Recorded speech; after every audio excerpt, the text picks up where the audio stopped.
In this moment, I want you to become aware.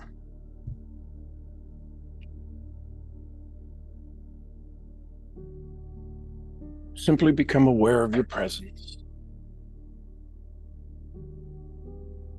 aware of the space you are in.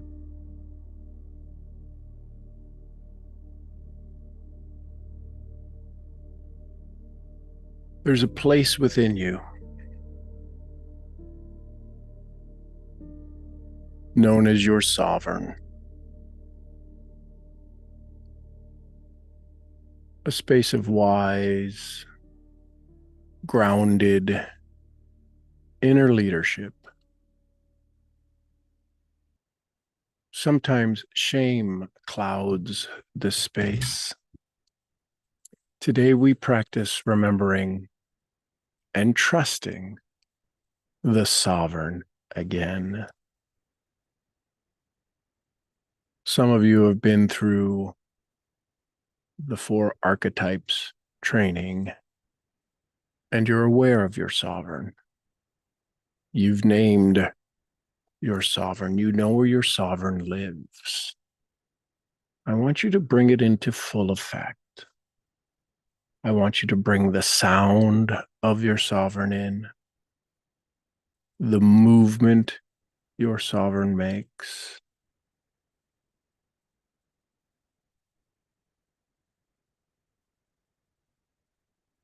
I want you to fully connect.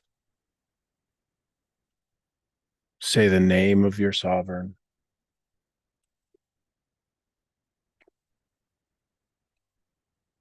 This is a higher version, a stronger energy that exists inside of you.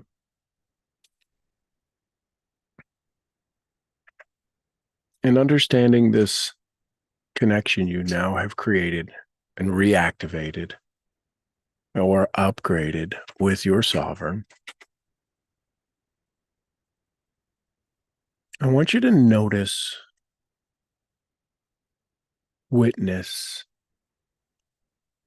some of the protectors that activate, that show up, that cause the warrior to step in, that causes your sovereign to step back.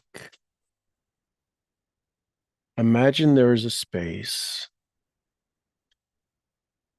that has a line on the ground where a shadow begins and light ends. And right now, your sovereign has stepped into the light and is seen, and you feel it. I want you to imagine there's moments in our lives where the sovereign steps back, is asked to leave, and we bring energies in, ideas in. We bring the warrior forth with simple little phrases, little patterns that arise when the sovereign dims, steps into the shadows. Things like, I'm not good enough. The shadow begins to take over the sovereign. I don't get it. The sovereign dims a little bit more. Procrastinating. The warrior takes forth and steps forward a little bit more, and the sovereign begins to dim a little bit more. Pleasing other people, over efforting, overdoing it. All of these bring forth the protectors, these stories we have that are designed to make us safe. In this moment, I want you to acknowledge those patterns. These are old protectors. You don't need to fight them. You can witness them now from a deeper center.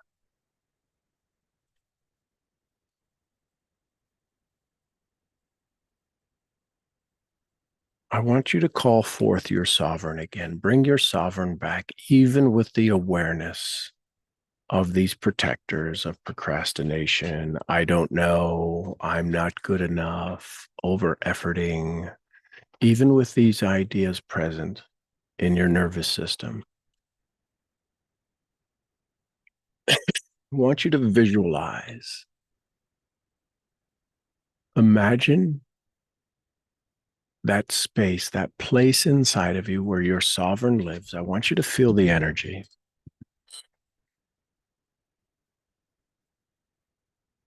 I want you to notice the volume of the energy. I want you to notice the vibration of the energy. What does it look like? What does it sound like? How does it move?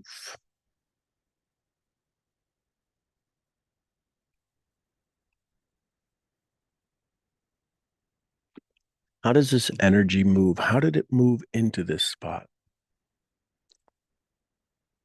How does it move from this spot? Perhaps there's an inner throne, a wise presence. If you were to sit with your sovereign, what is their knowing like?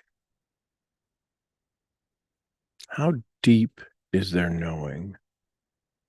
How much awareness do they have? I want you to imagine you're in this space and you welcome your sovereign again. And you say these words and you hear these words.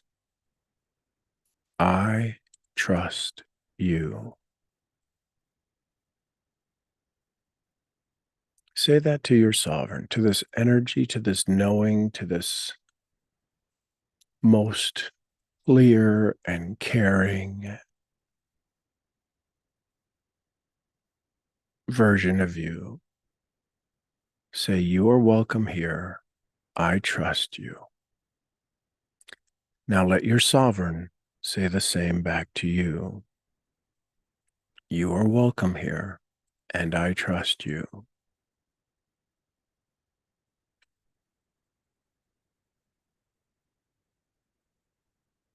So invite your sovereign to guide you, to connect with you, to speak.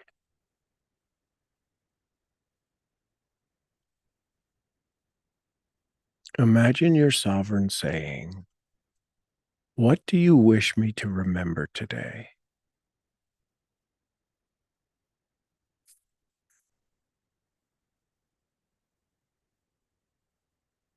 What do you say to your sovereign? What do you wish me to remember today? You're asked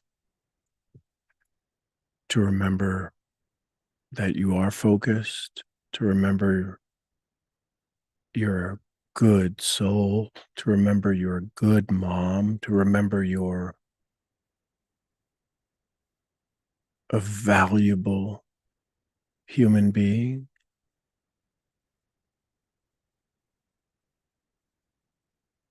If you ask your sovereign, what do you want me to remember today? The conscious mind. What does your sovereign remind you about yourself? This king or queen who operates with elegance and pleasure and extreme simple execution of goals and targets with confidence beyond any measure. You ask your sovereign, what do you want me to remember? What do you wish I remembered today? What do you hear from your sovereign? Ask your sovereign, this higher energy of you, this awareness of you that is with you at all times. Ask, how shall I walk through this day trusting you?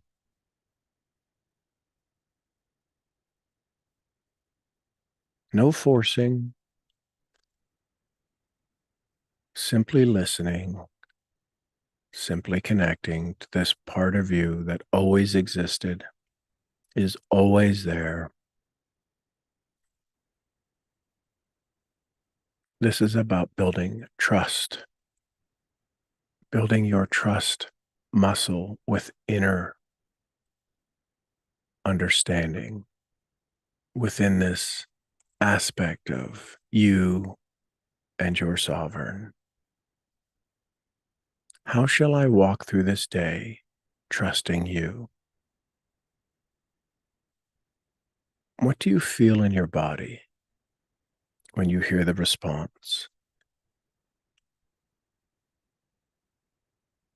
What do you feel in your awareness as you become connected to this response?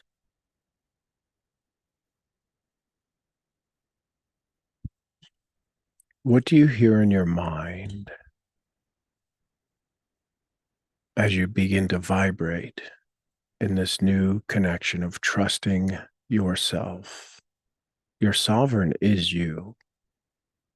Your sovereign is the part of you that does not operate from shame.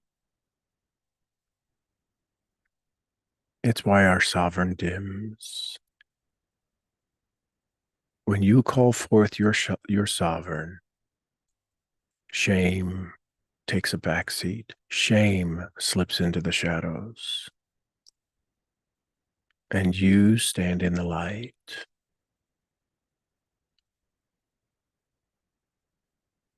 I want you to feel that.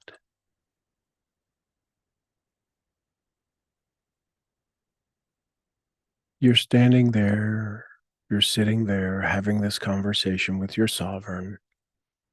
I want you to invite your sovereign to remain in the light, to remain present. Say these words or hear these words and let them flow into your subconscious. And the words are, you don't need to go away. You can walk with me through this day. Imagine as you go throughout your day, what are some of the activities you have planned for today, or some things you might have to do today, and some basic things? Getting a drink of water, fixing a cup of coffee. Maybe you have to drive somewhere. Maybe you have to walk somewhere. Imagine your sovereign with you. Visualize this. Visualize this connection as if you were taking on a trainee. Somebody needed to shadow you today. They wanted to do what you do, be where you are, feel what you feel. Your sovereign doesn't need to stay in their castle. They can come with you today. They can be with you wherever you go. So invite them, say to them, you don't need to go away. Would you like to walk with me through my day?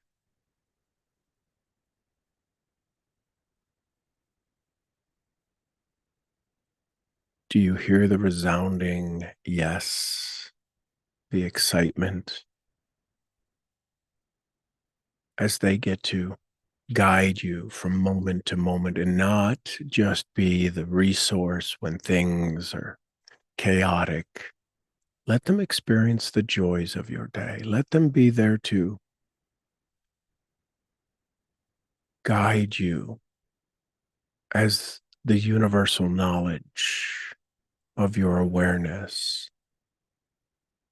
Allow them the space to help you become aware of when you begin to slip, when shame begins to step out of the shadows again. Shame is your survival protector.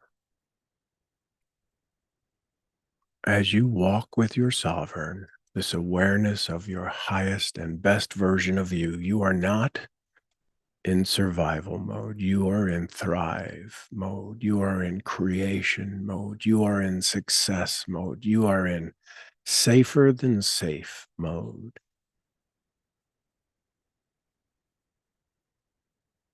I want you to fast forward to the end of your day today. Some powerful things have happened. Some simple yet wildly creative moments flowed through you, and you feel amazingly powerful, not with power, with capability, with capacity. I want you to visualize this connection at the end of your day, the transformations you've stepped into, the new thought processes you had when you operated from your goodness, from your greatness.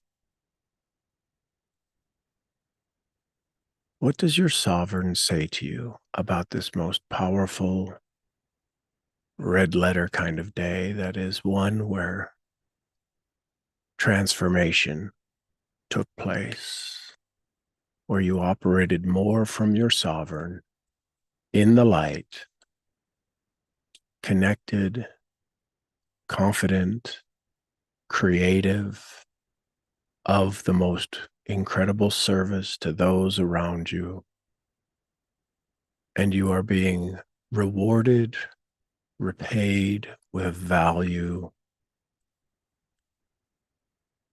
bigger than you expected. More income, possibly more money, simply a feeling of, I can do this. What does your sovereign say?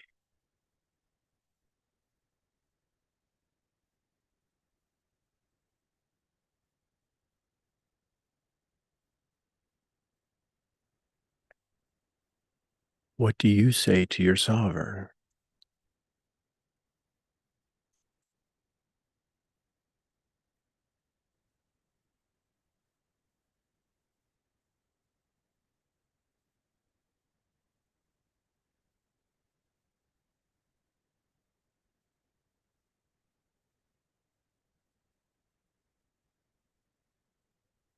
Is it okay if this happens again? Is it okay if this happens regularly? Ask your sovereign right now, what reminders, what little triggers, what little phrase will you remind me of to help keep me present? What word, what image, what feeling will your sovereign help trigger in you so you can have this most magnificent day that's already within your reach? You don't have to do more. You don't have to learn more. This is simply remembering your absolutely most powerful version of you.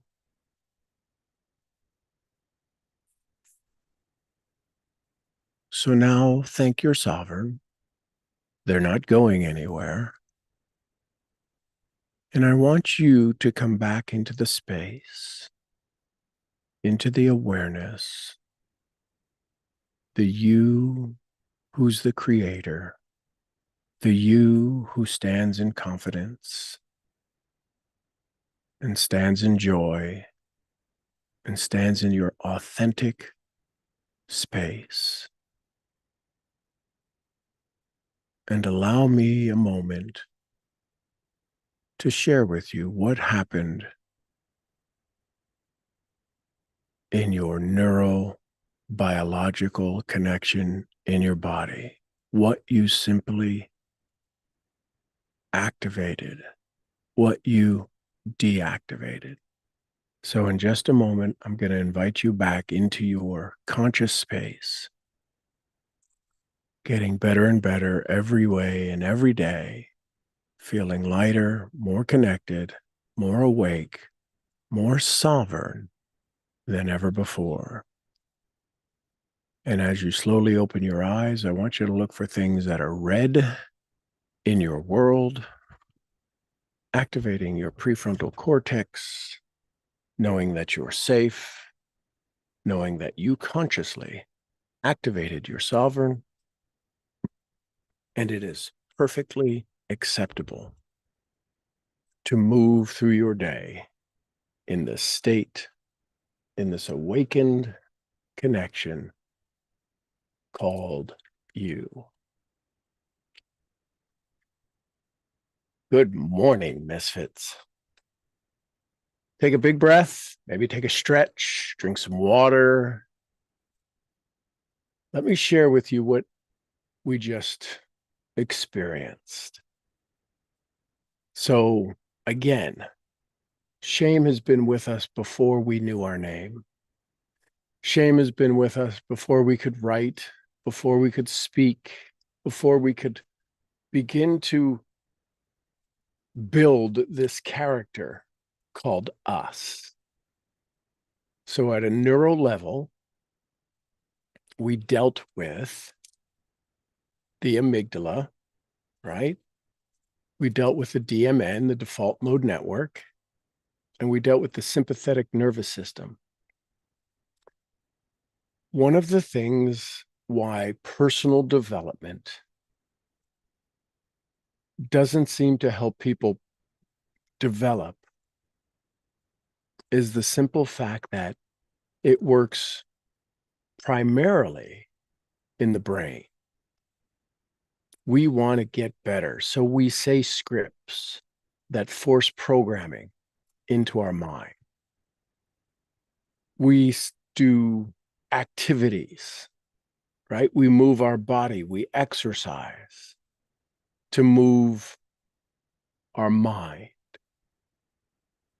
The biggest challenge is that personal development requires undevelopment, undoing old programming.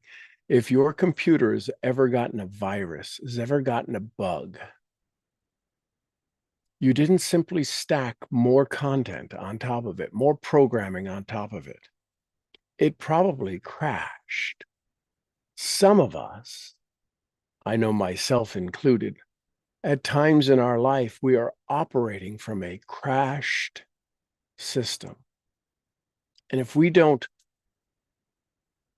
pull out the virus, pull out the bug, pull out the crashed hard drive, it continues to run. It continues to run.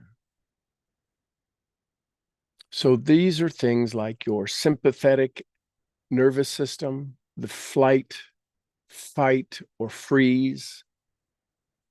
We talk about procrastination. We talk about I'm not good enough. That's the appeasing or the collapse. I'm not good enough. That's shame. Not that my actions weren't good enough. We say I'm not good enough. Vulnerability and guilt. Vulnerability allows us to step into shame without it being shame. It's called guilt. Guilt is that's the problem. I did something that was incorrect. Shame is I'm broken. Not my actions weren't performing. If you make a shot, I play basketball. So if you shoot the ball and you miss, you go, oh my gosh, I have to practice my form. That's guilt. I should have I need to practice more. I should have practiced more. Shame says, I'll never be good. Shame says, I'm no good at basketball. Shame says, I'll never learn this. So think about your business model. Think about the thing you do to generate income. What are the things you say when it falls short of your desires? This is no good. I'm no good. I'll never get this. Why don't I understand this? I should be having more. I've got so much this. Right? So your body is primed to protect, not to create, and not to lead. Think about that. Many of you, many of us are involved in the network marketing world, the side gig, the side hustle. We're required to lead. We're required to stand in front of somebody and guide them to a place they've never been. Man, the last time we did that, I was embarrassed. I was shamed. It was kindergarten. Could have been kindergarten where it got wired in. This runs at such a deep, deep level. It's why Carl Jung talked about shadow work. And that's where the archetypes come from. These are psychological experiences. If you look at any personality profile, they don't call it the 4 archetypes. They call it the 4 personality types. Which are your archetypes? The sovereign, the warrior, the lover, the magician. Personality types call them the whale, the minnow, the shark, the guppy. I don't know the names, or the herb, the birds, the eagle, the sparrow, the dove, right? So we have these 4 personality types. Their awareness was brought to us by Hippocrates. He realized that when people got sick, he would treat them all the same way, realizing that only 25% were getting well with that treatment. So he realized that there's personalities that show up with the same disease, but the cure for them is completely different. Which is why one stop shopping in personal development doesn't always work. What we do here is we undevelop the thing that's causing the resistance to your success. So when you decide to lead, when you decide to create, sometimes some crazy things happen in your life. I've known people to become constipated for a week and a half. I've known people to have their knees begin to hurt, their back begin to hurt. They have almost become immobile. I've known some people to get shingles. I've known some people to get migraines that they haven't had in years. Oh my gosh, I haven't had this in years. This is crazy. It's simply the neurological side of your body protecting it from being exposed.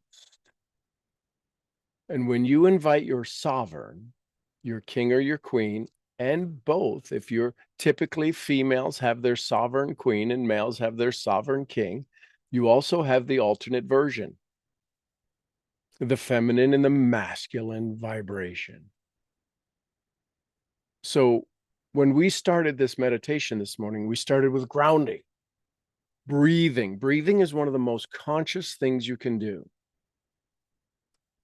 Breathing is a subconscious mammalian thing. It is what we do whether you're conscious or non-conscious. You will breathe. Your body will live. When you consciously step in and take a bigger breath than normal and hold it, holding your breath is not a conscious, unconscious decision. It is a decision you make consciously to hold your breath, because the body starts to go into a little bit of a panic mode. Unless you say, this is safe, I'm only going to hold it for a count of 4 or a count of 6. And now all of a sudden, all things disappear, because breathing is such a primordial aspect to your body. Your body wants to make sure it's in tune with you, the conscious maker. That's why breath is part of every meditation. That's why if you can breathe, you are grounded, you are safe. You must be in a place where you're not being attacked.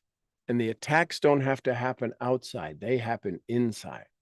We are the most brutal beater-upperer of our own capabilities. So when you breathe, you activate, you step out of the sympathetic, the fight, flight, or freeze part of your nervous system, and you step into the parasympathetic nervous system, known as rest and digest. Slows the heart, drops the cortisol, body awareness, insular cortex activates and helps you re-enter this present moment to become present. The prefrontal cortex, your PFC, your executive decision-making comes back online because you are making decisions to breathe, to hold, to slow, to exhale, to hold, more regulation. And when you're in the present, you have more choices. Some of us don't like to have choices. We like to be told what to, just tell me what to do. Anybody ever know somebody who says that? Just tell me what to do. That's to help avoid shame. Just tell me what to do, because if it fails, I can blame you.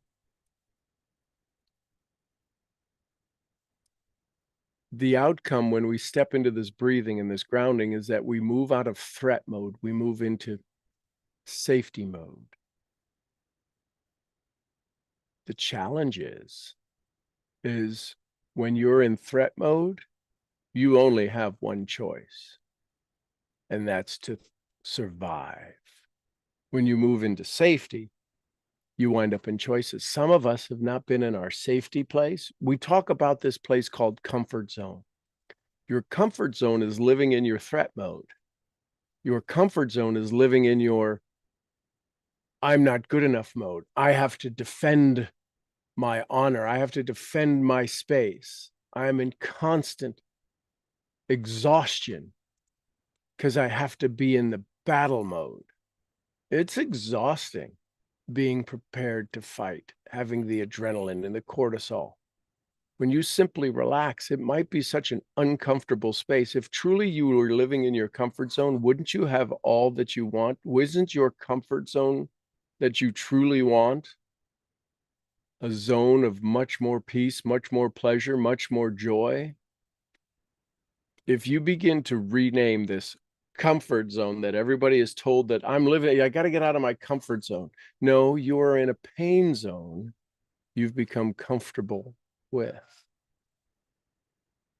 So when we activate our sovereign and then we invite the voices of our shame to show up without judgment, things like I don't get it or I'm not good enough. You can say these things, I don't get it. These are voices of my shame vibration. The amygdala decreases because we're naming it.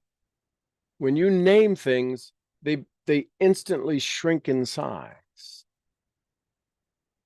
When you begin to name your shame language with, I don't get it. I don't know. I don't know. That's why I ask you to say, boy, I'm curious to find the reason. I want you to say the words, I don't know. And I want you to say, I'm curious to find the solution. Isn't there a big shift in the feeling of your body? This is how shame activates. It is a protocol that we've established, that we've put in place to protect us. So when you name things like, well, what are some of the ways I activate shame? Well, I say things like, I don't know, or I'm not good enough.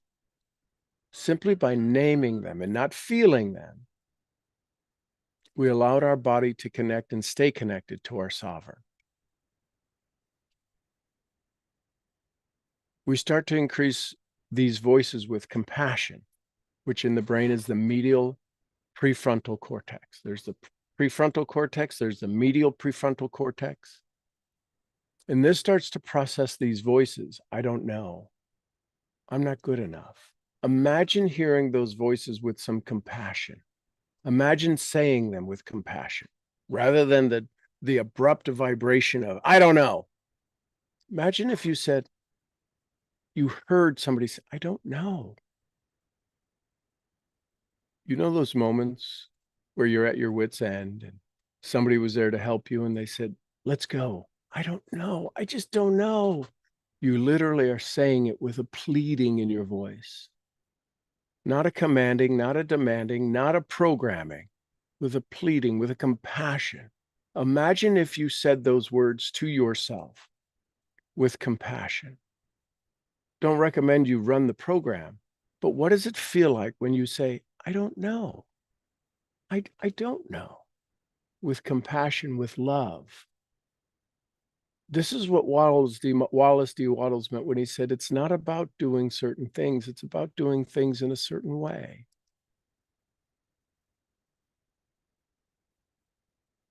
The vagus nerve, the vagus nerve tone increases. The body's calm, plus emotional regulation improves. The outcome is your system stops fighting the shame and starts holding it with curiosity. Think of this for a second. Imagine being curious about shame. Just for a second, consciously aware, sitting where you're sitting, not in any other state. Your sovereign is with you. Just say, I'm curious about my shame. I'm curious about it. I'm interested in understanding its operation.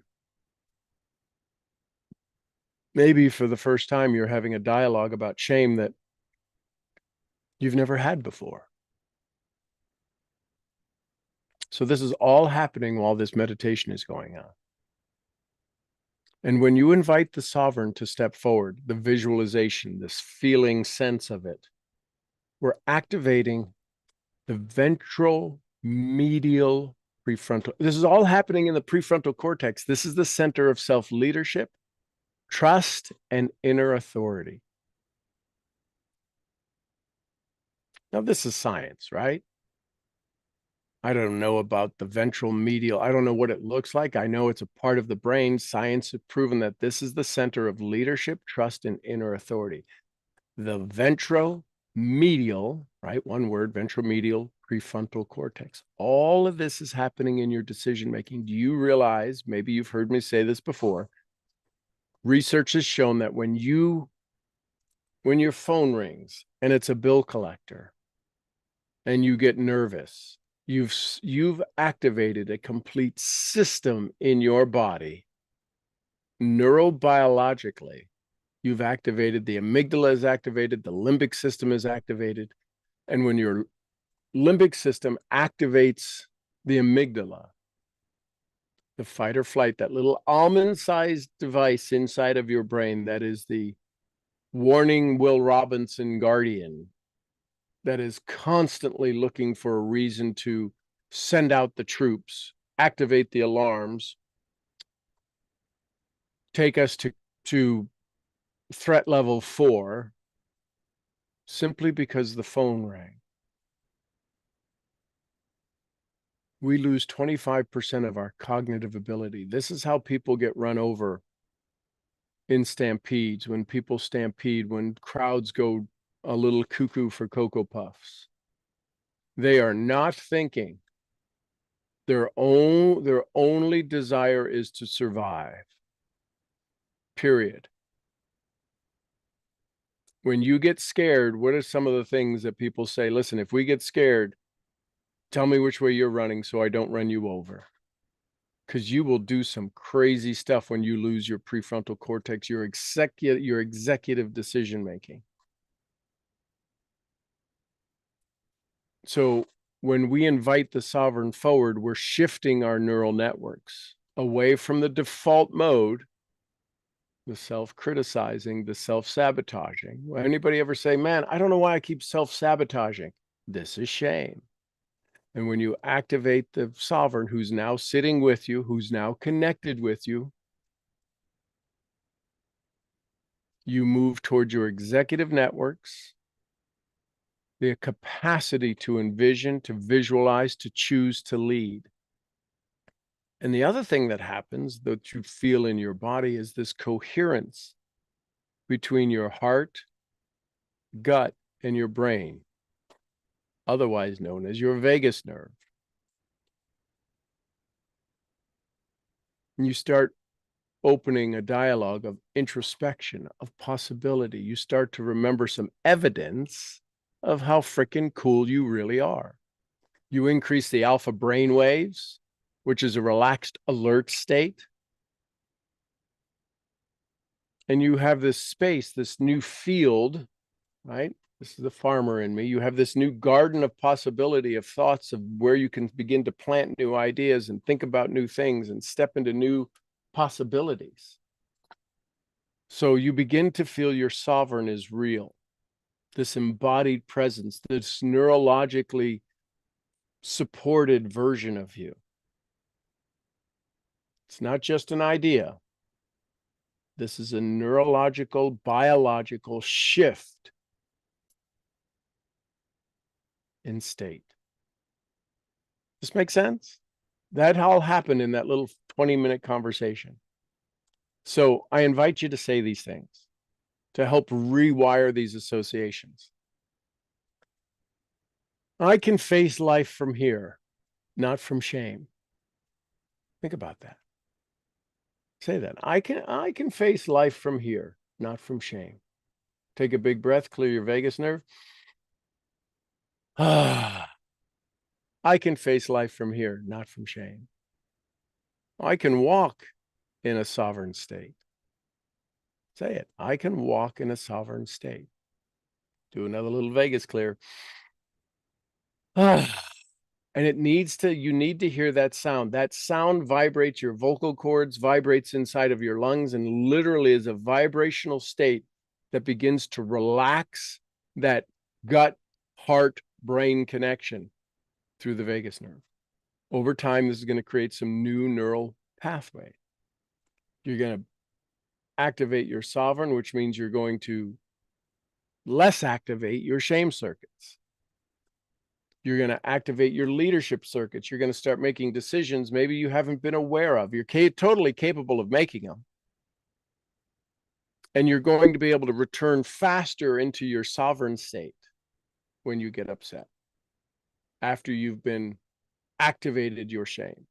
Oh, and by the way, when you activate your sovereign as you have so far, and when you decide to stay in this sovereign state, because this is a new state, the shame, the slightest little shame, seems 10 times bigger than it really is, because you're operating from this new space and you're literally rewiring, making new neural connections, new neural networks in your brain. Said, this is my sovereign frequency.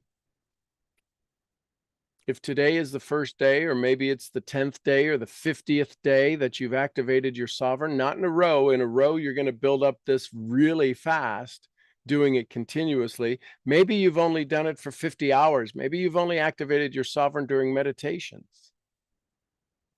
100 hours compared to how long shame has been run. This is a math problem. And the way we work best in math is by multiplication, adding momentum, doing this on a regular basis. You've now given your body the neurobiological permission to activate your sovereign and stay with you, to walk with you, to invite you, which is going to require you to check in on the 2-year-old. Where's Tommy at? Where's Mason at? Oh my gosh, okay, they're right there. I would ask, where's my sovereign at? Are you here? And listen for the voice. I'm right here. Okay, good. Because you're not used to having this activation of your highest version of you running at all times. It might feel exhausting. It is not. What's exhausting is you now have choices to make. You now have options to choose from. That's the part that seems exhausting. I get to make decisions.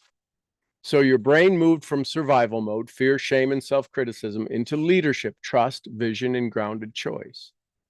Your body shifted from protection, fight, flight, or freeze, into presence, calm, clarity, sovereignty. And you activated a part of your brain. If we did, you put you into a SPECT scan, we would see parts of your brain light up that says you know how to lead your life. And you begin teaching, listen carefully, this is key. You know how to lead your life. You know what you want. You know what you need to do. You are now teaching your body to trust this state.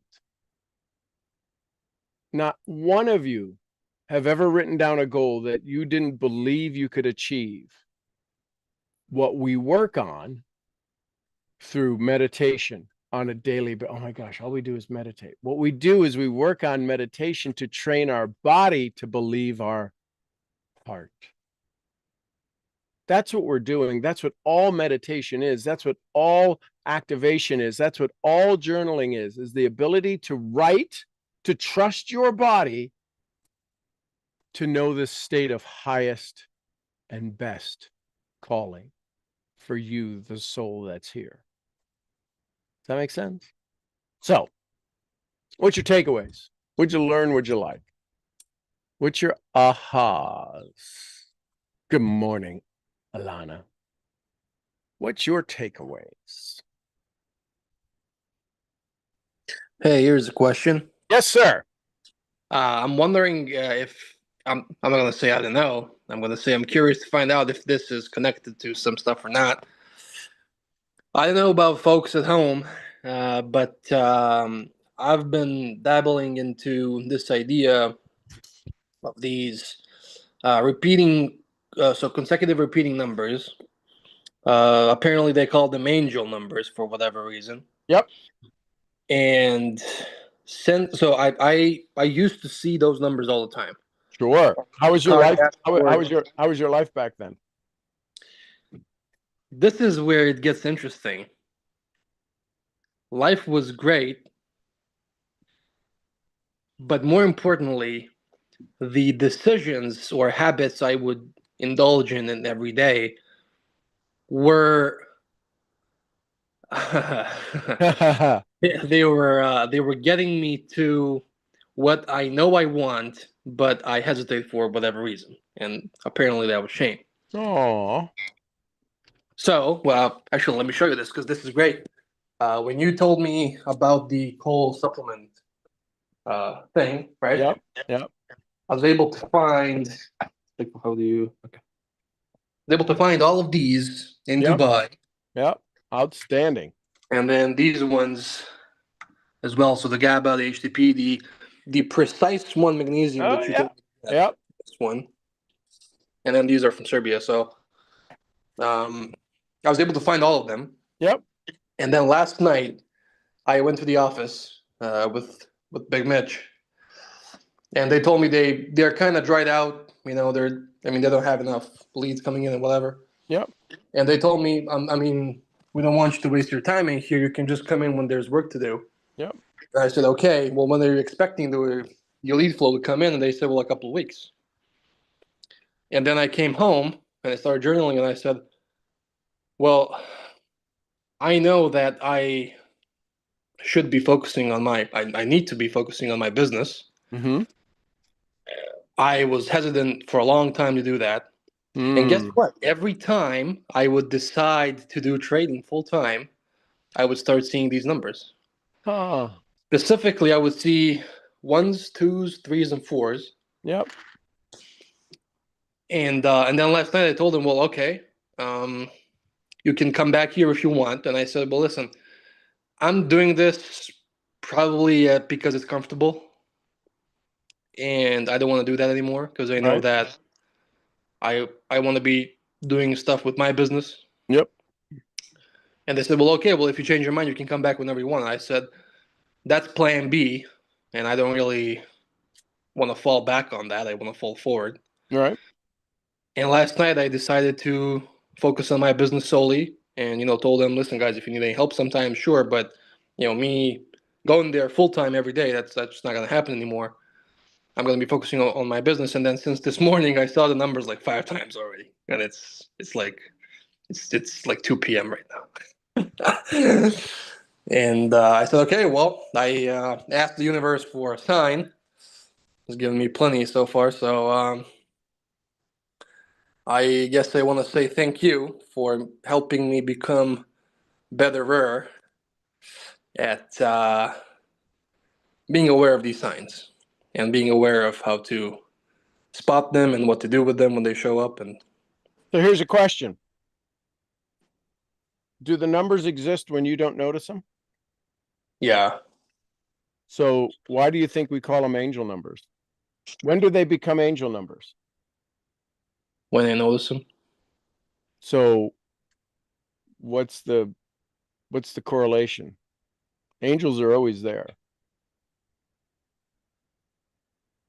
Well, it's just what you said just right now to listen to the whispers. Just ask for it and okay. We ask and then we don't listen. Well, Or we hear it, then we don't act. Could you imagine if you asked me every time for help and I said, I'll do it. Let's have a call at 11 o'clock and I never show up?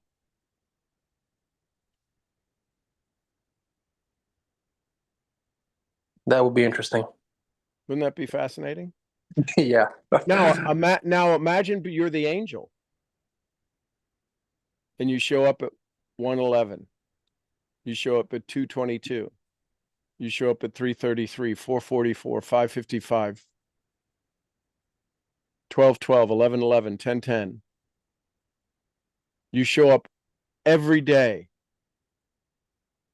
all day long, and you never notice me. What gives the angel the courage to keep showing up? What gives the numbers the right to keep showing up? Because they operate in hope. If you know anything about mythology and you've heard the term Pandora's box, Yes, sir. one of the things, what was the thing they didn't want them to open Pandora's box, but if you were going to open Pandora's box, there is something that scared the heck out of the gods. It was buried, one of the first things put into the box. They didn't care about all of the evil and everything else that was led up out into humanity. They did not want humans, mortals, to have hope. When you have hope, you don't have fear. When you have hope, you have courage.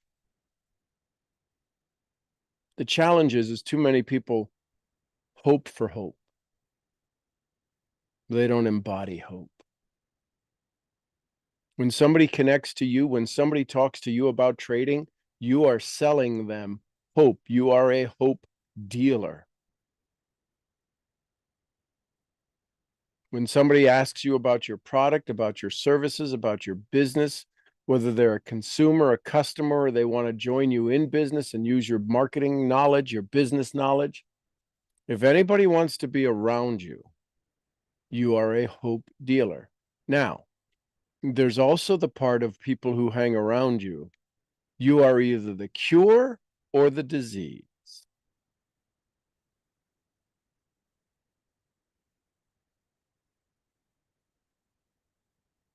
So when you start to hang around, when you start to make decisions, when you start to see all these hope numbers,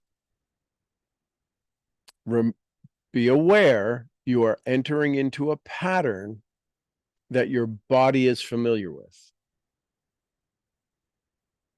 When I was doing things before and I saw the angel numbers and I would see them all the time and things were good and I was operating good and things were good. And then you step back into this pattern of, I'm not building my business. I'm not doing it full time. It's easy. It's easy. Did you realize? Okay, so let me ask you this. You say it's easy to go work with Mitch. Imagine if he had leads and it would be easy for you to go there and work and do your thing and have your conversation. Would it be easy for me to go do it? Uh, for you, yeah. For you, yeah. Well, it'd be easy. Okay, so it'd be easy, but do you know how much in the small conversation you had with Michelle, Michelle knows a lot more about what you talk about and what you do than I do. You guys were using nomenclature and you guys were using phrases that she understood and you understood. And you said, okay, this is what I'm like, do you think I could go trade right now? Do you think I could go trade? I would produce a result. It probably wouldn't be beneficial. I would get lucky. And that's how most people are operating. You're going to go do your business and I'm going to work on my business. I'm going to focus on my business and you're going to hope for luck. And luck has nothing to do with it. Here's what I would offer you. In your journaling, in your meditation, in your conversation, in the activation of your sovereign, say, hey, listen, do you have a name for your sovereign? Your king? No. Okay, so name it. Oh, Alexander, whatever it is. Okay. Alexander's great. So let's just say it was Alexander. You want to really activate the angel numbers? Choose to not be myopic. Myopic is that you have one like mono. Myopic is one singular vision. You want to go build your business now. You kind of told Mitch, hey, listen, the pattern that existed before is going to be in transition. My energy will be here every day, but I physically won't be. So what I would offer you is, AJ, I would offer you to take 10 minutes of really focusing on Mitch calling you and going, dude, we are flooded with leads. I just want to thank you because you've helped teach it. Imagine him paying you the compliments that he pays you, his admiration, his adoration of you.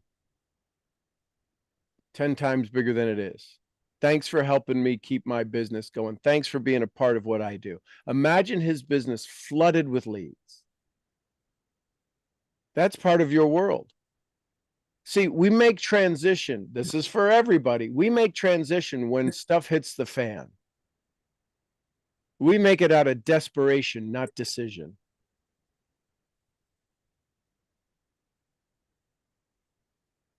The only reason you're starting your business again is because they don't have what you want. They don't have the comfort that you want. So now you got to go be uncomfortable. And you don't like poor. You like money. You like what it offers you. You like the freedom. You don't like the stress. You like being able to take your mom and have your brothers go, yo, aren't you a big shot? Yeah, you kind of like that when they go, how'd you just do? And your dad going, oh, now you're taking a mom to Dubai and I can't even get a fish stick, right? Whatever. So, Yeah. right? You like that. Yeah. We're wired for that. You like to be the little big shot. And you're not the little big shot. You're the big shot. You don't want to be the big shot. You're like, it's just me. I'm just AJ. No, you're AJ, the freaking monster kid who's done more than most people will ever do.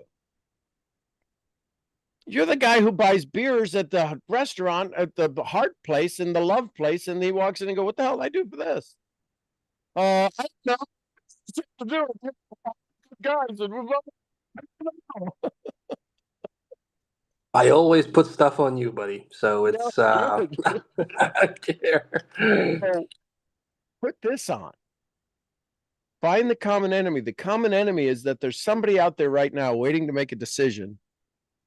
And I want to be able to lead them. I want to be able to show them that it's safe to make the decision.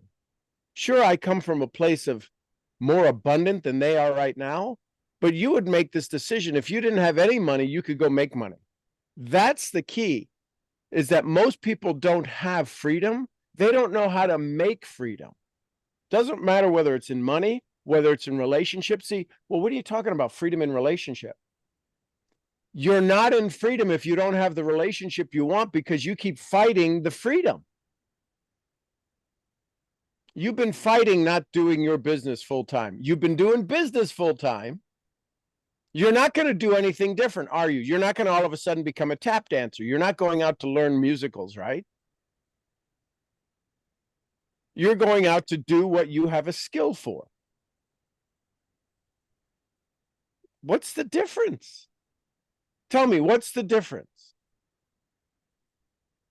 Explain to me. You're going to go do trading. You did it with Mitch. Now you're going to do it for you. What's the difference? Do you have to do something when you trade differently for you? No. The only difference is going to be I'm going to be building my business, not somebody else's. And where's the fear in that? Well, I know where it is because you told me where it is. Okay, but It's when I go you out there, you haven't learned it because you haven't come to grips with it. What's the what's the problem with building your own business? you get to be seen. They see you. But who has to see you? You do it on a computer in your basement. Who's got to see you? Well, that's the eternal question. Right? Who has to see you? So here's the thing. Who do you want? Here's a question for all of you. Who do you want to be seen by?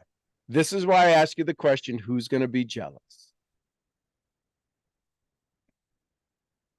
And it's not jealous of your success. Pay attention to this. Here's the Paul Harvey. How many of you drop a one in the chat if you'd like the Paul Harvey rest of the story? I don't know that I've shared this yet. Here's the Paul Harvey rest of the story. AJ goes and builds this business. We know what one of his passions is. One of his passions is to help kids no longer have tears on their pillows because their parents are stressed out about income. So it's about helping the kids. He helps the kids by in turn helping the parents create more opportunity, possibility, allow them to step into their own sovereign capability. AJ steps into this dream, continues to live it, already lives the dream, has done it temporarily. What do people become jealous about him living his dream of helping kids no longer cry at night? Don't the kids love him? Isn't that what people get jealous of the love that flows into their life? Isn't that why people say things like, oh, aren't you special? Oh, you get to go travel.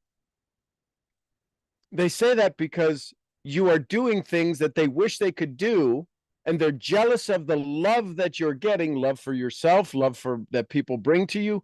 All of these things, people are showing up and they're jealous of the flow in your life, and so they want to put a dam in your life. Anybody stopping you from building your business, AJ? I mean, literally, is there any laws or things that say AJ cannot build his business? He's got to go do it secretly, under the covers, in back corners. No, sir. Did you see his face? How comfortable his face was just then? No, and it's actually great because forex trading in particular in Serbia is still, I mean, people don't know what an email is here, let alone trading. So you could actually not pay taxes on it because it's still like, I mean, there are no laws that govern trading or whatever. So literally 100% of the money you make is yours. So why are you waiting for them to figure out how to tax it?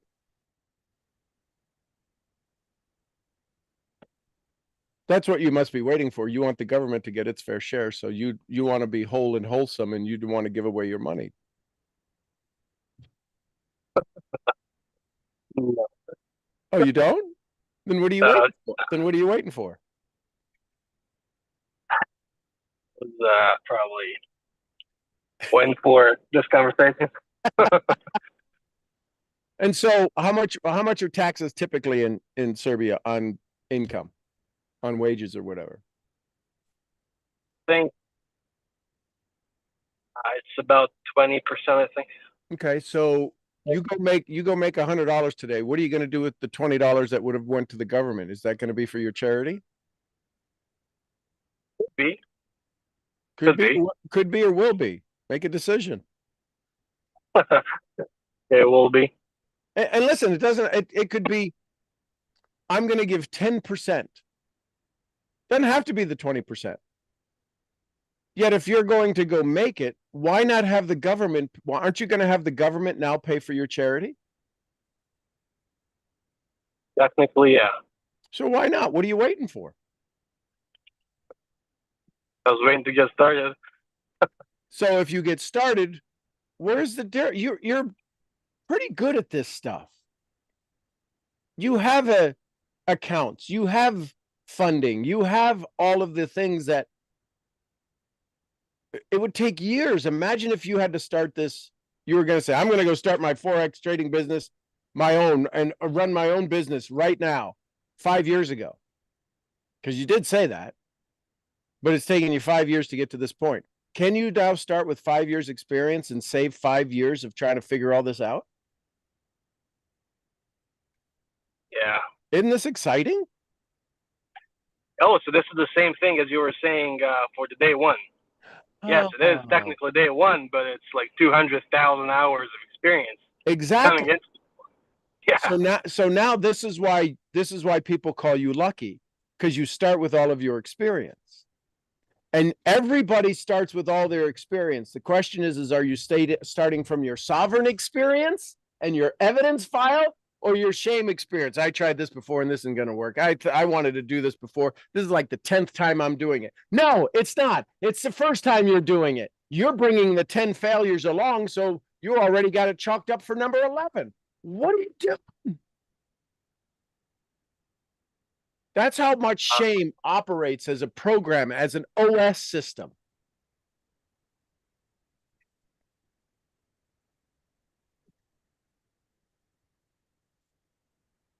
Well, kudos to you. Some good stuff out there. So, Uh, did you have the conversations with the restaurant family?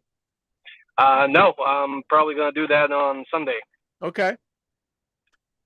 So ask I them was to running paint some their errands today. vision. Ask them to paint their vision. And they're going to say, we don't know. We want to expand for what? Ask them, always get to the why, but do it in a caring, loving, non-Serbian, non-AJ way of asking them their why. Don't ask as the kid they know runs the show. Ask them as the one who wants to be the conductor. Let them play their music.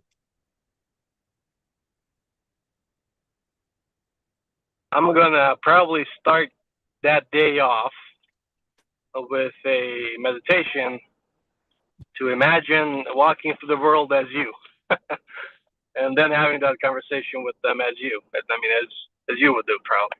So here's the other one. You want to get yourself into state even more? Go bring oranges to your family, to whoever that is, that kid. Go do something. Go get them a little toy just because you can. And they're going to say, why do you spoil them? Right. That's what we say to our friends who give things to our kids that we should be able to give to our kids. Oh, don't spoil them. What does that do to their shame when they hear they're being spoiled because their uncle or their pseudo uncle is giving them a gift? Because he can. He's our rich uncle. He's rich. I don't care what the story is, but the parents then say, oh, stop spoiling them. That's just planting a redwood tree of shame in their body. So go spoil some people. Go spoil shame's idea that they're not enough. That's how I look at it. I'm in this battle on a daily basis to absolutely root out evil, to root out disconnection. Because you can't help but smile when you ask me, so how are you today? You're like, here it comes, here it comes, shit, here it comes. Outstanding. I root out all delay, all despair, because you're already giggling, going, I'm not even going to ask. I know I'm going to ask him. How are you? I know you're outstanding. I do that because I'm in this continuous fight for freedom. And I will battle for you effortlessly so you don't have to. It's called humor. It's called awareness. It's called recognition. It's You know called what's funny? what's funny. Take a sip, buddy. You're gonna need it. I think it was maybe 2, 3 weeks ago when I told you that I started saying to people that I feel outstanding in Serbian, or I will tell them if they ask me how I'm doing or how my leg's doing, I will tell them I feel like $1,000,000, right? And some people will go along with it. Some people would that, and some people, especially my mom or family members or whatever, they would be like, "Oh, come on, man, how are you really feeling?" and I would repeat the same thing again. And then ever since I came from Dubai, I had a couple of interactions with various people already, family, friends, and whatever. And they asked me, "How are you doing?" I said, "Like $1 million." And they said, "Oh wow." And they asked me, "How are you doing?" And they'd be like, "Well, I'm actually doing great." And I'm like, "Awesome."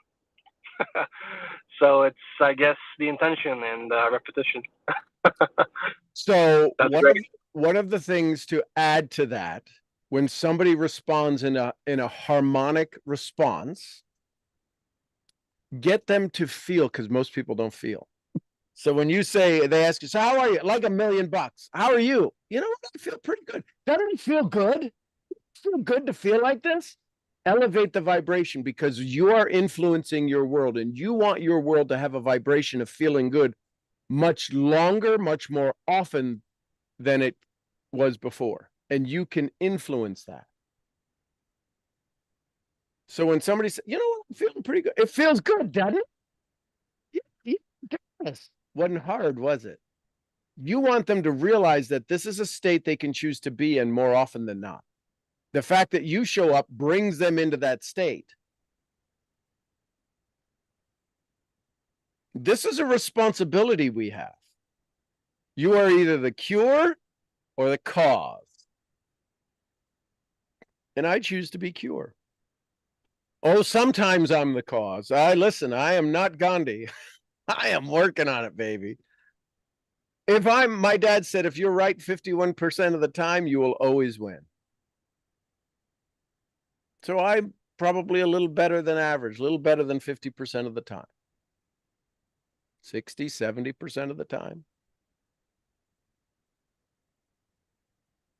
Yet when you know that you're coming into my world, when you walk into a room and people smile, they know their life is, they're like, oh crap, here it comes. Here comes happy guy. Here comes Mr. That's what I was called in school. That was a slang. That was a slur. That was a negative name. Oh, happy guy's here. I was literally, that was my nickname in high school from the basketball team and from my friends. Hey, there's happy guy. He's always happy guy. And it was a slur. It was this negative connotation in their mind. Oh, aren't you always happy, Mr. Happy Guy? It didn't bother me one bit. I was happy guy. Murph and happy guy. Hey, happy guy. It was such a cataclysmic energy to these kids who all knew each other. I was the outsider. I was a farm boy from 20 miles away. All these kids went to their primary schools together and secondary schools and then high school together and all that stuff. And then this nut job who, when they saw my report card, 0.9 grade point average as a freshman. You're like a genius. Yeah, but not in school. So you start this business. What's your new story for starting this business? When somebody says, what do you do? Nothing should change. Nothing should change. I help people have more of what they want and less of what they don't. Now you're doing it for yourself. Now I run a Forex. You don't run a Forex business. You use your brain to use a business model that allows you to help take care of kids. Period. You use your brain to have more of what you want and less of what you don't. You want to learn that? Why give people a chance to go, oh, well, so you understand. So you're rich. Oh, why don't you give me some money? I'll give you all I got. Money ain't the answer. You've proven that you've gotten money and been broke for years. Money ain't the answer. It's a change of state that's the answer. It ain't a script. It ain't a compensation plan. It's state. The more I think about it, I think that is the best line I've ever heard. Ever. I want more of what I want and less of what I don't. I think that's the simplest, best thing I've ever heard in my life. The more I think about it, it's just... Yeah, of course it's the best thing you've ever heard. It came from me. But here's why it's so valuable. You get to have more of what you want and less of what you don't. And when they hear that, They get to have more of what they want and less of what they don't. They don't have to learn Forex. They don't have to learn about taking care of kids. They don't have to worry about crying at night. They don't have to worry about giving bananas or oranges. They get to have more of what they want and less of what they don't, period. Do you want that? Yes. Great. When would you like to start? Now. Awesome. How could I be of service? What could you say no to? I have literally walked you into a corner where you are now responsible. You don't ask me how, you don't ask me why, I ask you. And where people collapse like a cheap suit is because they haven't really been given the space to play out their why. I want more of what I want. Why? What would you do? I don't know. I don't do anything hard, then you don't really want it. You hope somebody gives you more of what you want. We ain't in the charity world.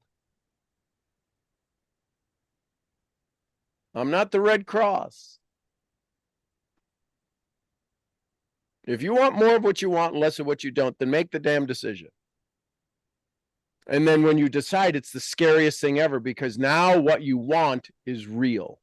Not what you hope for, not what somebody will give you, not what you, right? You don't get paid for what you do. You get paid for what you're worth. And you've got to up your own worth. Jim Rohn said, you want to increase, you want to pay increase, bring more value to the marketplace. You want to become valuable in the marketplace, become valuable to valuable people.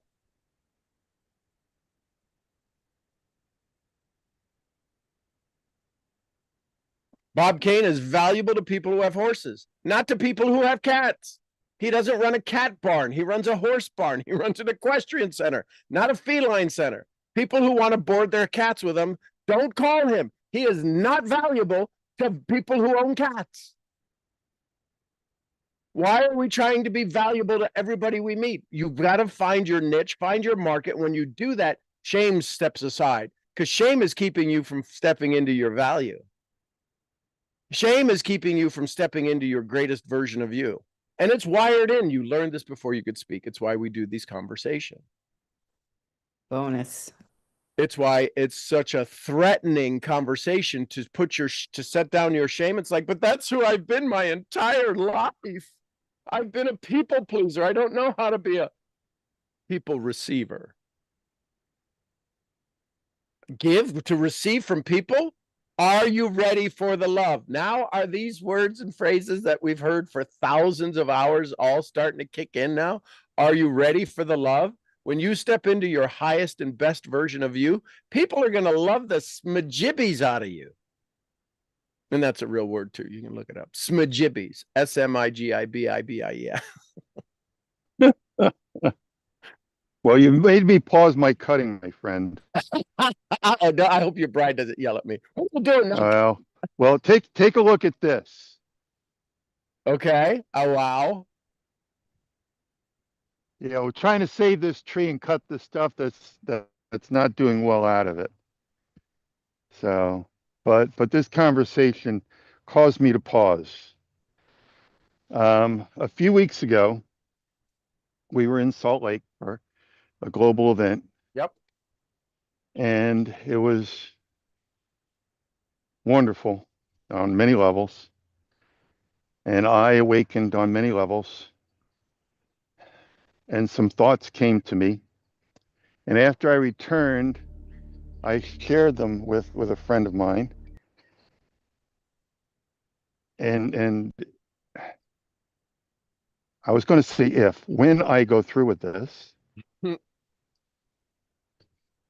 I would reach the top of the company that we partnered with. And the top of the top people at these events have these pretty white couches they get to sit on and through all this. Yep.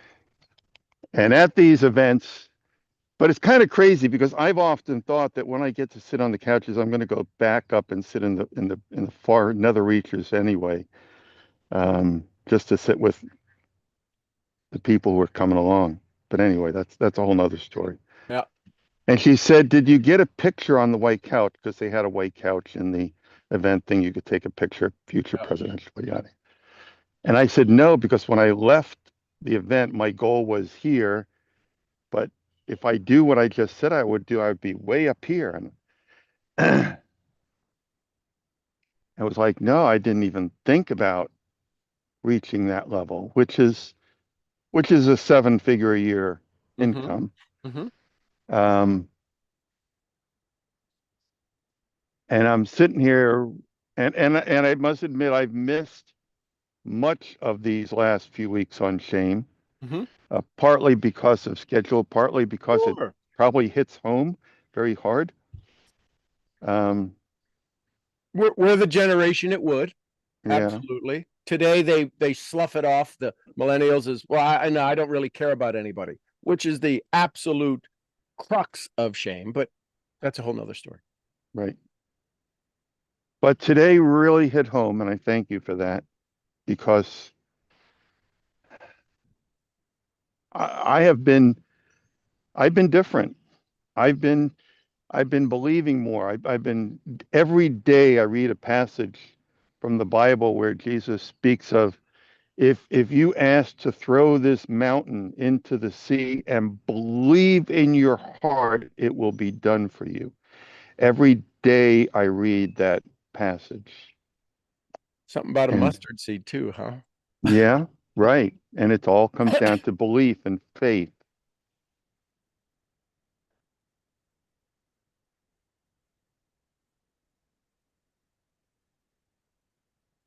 And I think about the good I can do if I have the courage to take that step, the difference I can make, the lives I could change.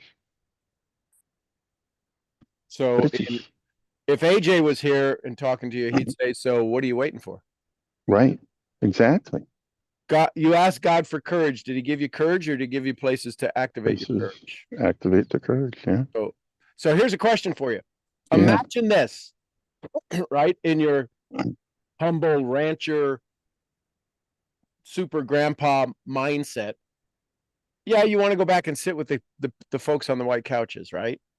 Because you want them to feel good. They two things. First thing is they need you up on the couches. In order for them to have more hope, they need you on the couches. They don't need you back with them. They need to say, "That's my guy. That's where I'm going." Here's the second thing you could do. Imagine, imagine when you did your little post event meeting. Imagine if you rented from Rent a Center or someplace in the meeting room that you have separate, right? Because you know how the leaders have their own rooms. They give them conference rooms to go have their events, or you have it up in your suite. Imagine you had delivered white couches for everybody to sit down in your meeting.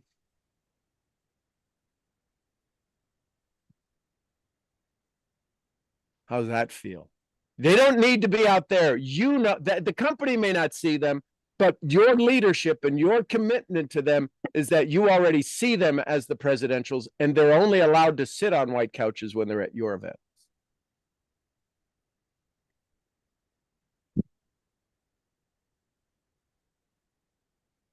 wow, Now, have you ever been to a wedding where you see them have chair covers? What if if the event has the standard metal chairs or those kinds of chairs that you sit on? What if you went to uh, um, a catering company and you said, "I need to rent however many people are coming, 50 yeah, white chair covers," and there you everybody, go. when they went to the event, you handed them one of those chair covers and they put it on their chair they're sitting on. You want Oh, to talk about wow, people freaking the hell out? yeah. I'm a There you go. presidential in training. I don't have a couch, but I do have a white chair There you go. because I believe in me. How's that feel now? Now, how's that feel? This is all about feeling. It is about feeling, and that's feeling, and vibration has been in my heart, in my mind. That came to me 2 days ago, and I wrote it down. It's sitting on my desk. Vibration. And we've only been talking about it for how long? This shows that even the oldest of dogs can come home with new They tricks. can. They can. They Now, can. with this new vibration, There's a new story of Bob Kane. He's not just silly old grandpa who's brilliant and can fix things and not fall off ladders and cut down trees. He's an entrepreneur of global proportion.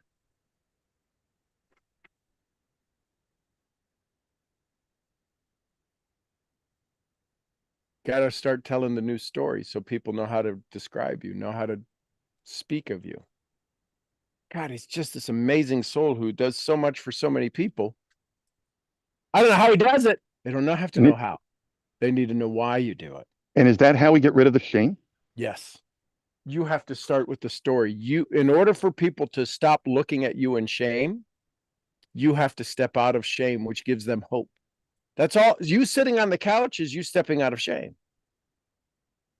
You wanting to go back and sit with them is so that you can step back and to feel comfortable about them not having all they want yet.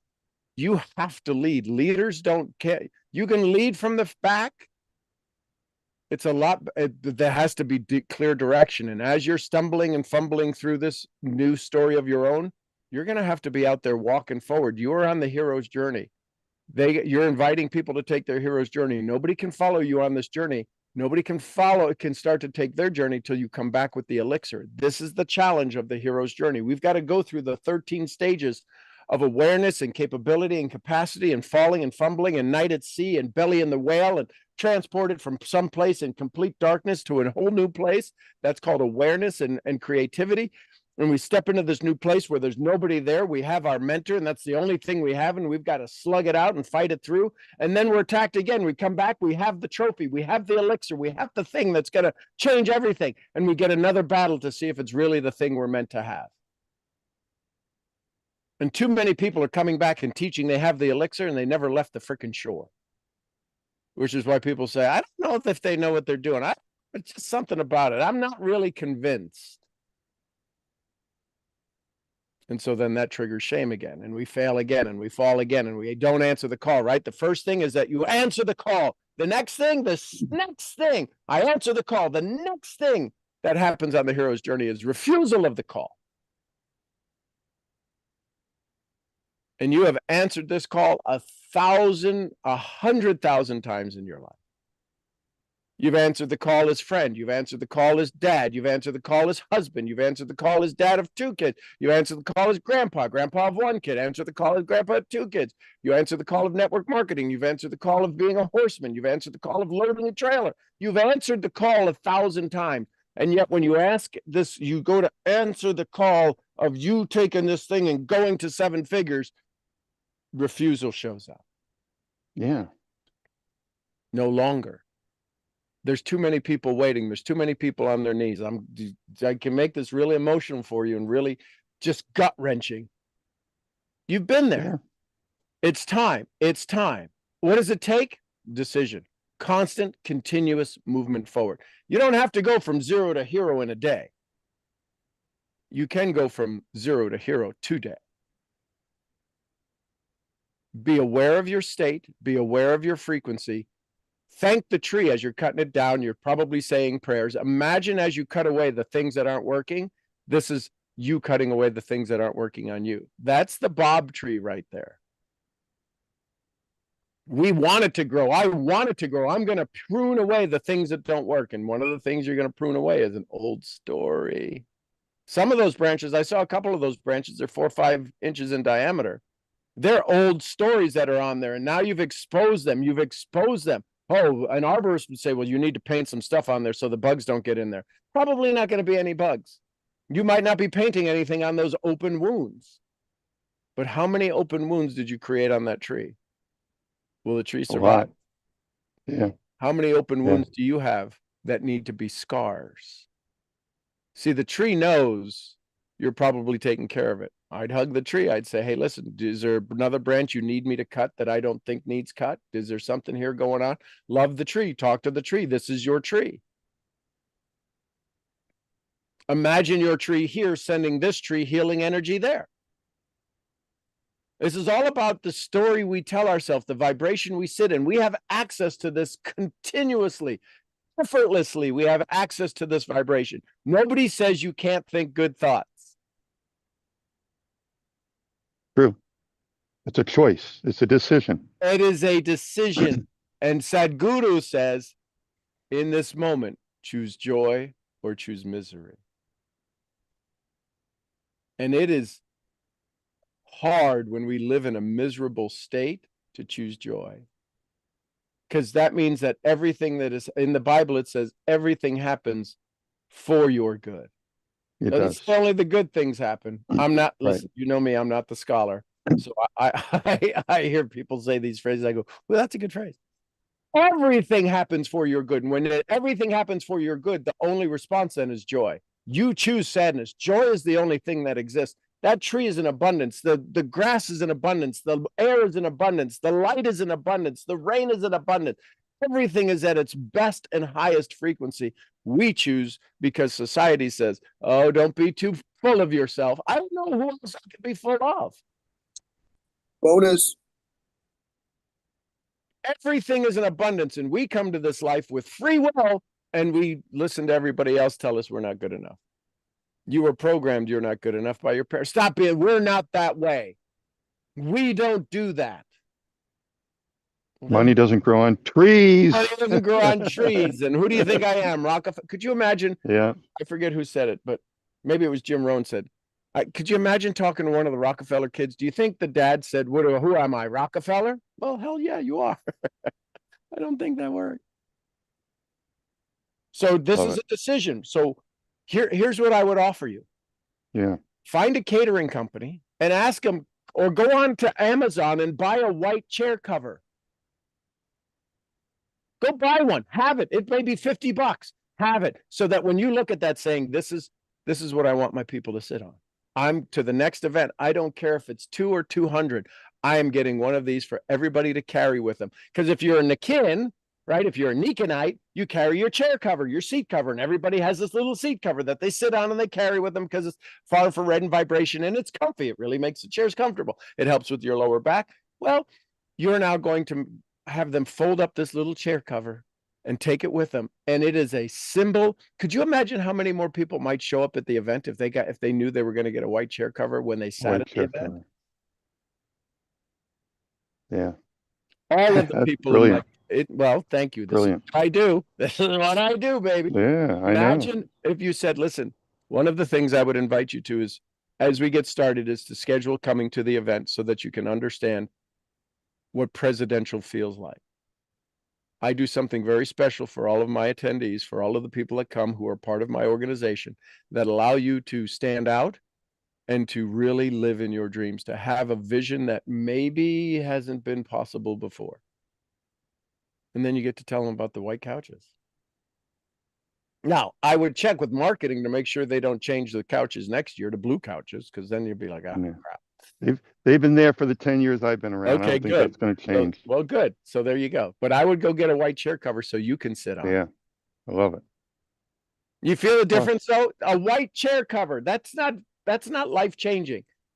It's the story we tell about it. It's life changing. Right. Yeah. So go prune Bob, get your white chair cover, and hop on that horse, and it's gonna be steel before you got steel. There you go. Some interesting rides. Indeed. Love you, brother. You have an awesome day. Thanks, man. Go back to work. My best to Be your safe. bride and your son and all your sheepies. Yes, I love it. Love it. Awesome. Love it. Thank you. Love seeing the progress you're making there. It's especially now that Apollo looks like, I don't know, he looks like some kind of cartoon character because his horns are still really big. Now his horns are really big because he doesn't have all that wool. So yeah, Yep. this weekend, Awesome. tomorrow I get to go shave Gizmo, so that'll be fun. Have fun. All right, brother. Love you. All right. Love you. Bye. Any last words, comments, thoughts from anybody? Any aha? It's a tough topic. When you get to the other side of it, if you can get through the tough, you realize the power you have. And then you realize how often it was here, right? The 4 stages, the fear of doing it, the, oh my gosh, I could have been doing this so long ago. Transitions into the new normal, the new excitement, and then the new normal. Okay. Misfits. We'll do a conversation tomorrow, 8 a.m. Central Standard Time. Same bat channel, same bat link. Oh, and one of the things I'm going to be doing here over the course of the next couple of days is we're going to be going to a new web page that is going to be same kind of, you're going to click on the links to the Zooms. It'll be outside of the OVO network. It'll be traditional Zooms. So I should operate the same way, and it should have the same page that'll have the links. So it'll probably be the web page of events. There'll be no login. Right here, you got to log in, which automatically it does for you. But the thing that I'm going to be doing is going to probably away from the OVO platform and simply to a web page that has all of the Zoom links that are kind of just like this. You'll click on and be in it the same way. You'll only notice a visual difference, but there won't be any performance difference. So just be on the lookout for that. I'll probably do some tests with some of the inner circle because if it screws up, they know I screw things up. And so I'll get some grace from them as we work through the process. So I love you tons. I'm your head brain training, brain scrambling. Let's prune the tree misfit. I'll see y'all where? The next event. At the next event. Somebody give me some Costa Ricas. Gura Vida. Pura vida. Somebody give me some Ludias. Peace be with us all and everyone. Peace be with us all. The queen of helping you prune what doesn't work and plant what does. Jessie Lee Ward. Boss Lee. Boss Lee, we love you. Boss Lee. And the little white fluffy. Gurgly, gurgly, gurgly. Gurgly. We love you, Fee. All right, everybody, go have some fun. We'll see you tomorrow morning. And I'm going to give you a little insight into some things I worked on yesterday with activating assistance inside of ChatGPT, inside of AI. Oh, my goodness. All right, everybody, we'll see you tomorrow. Have a great day. Go enjoy yourself and find your space and your peace and find your space. Love you tons. Bye for now. Love you. Thank you guys. Love you guys.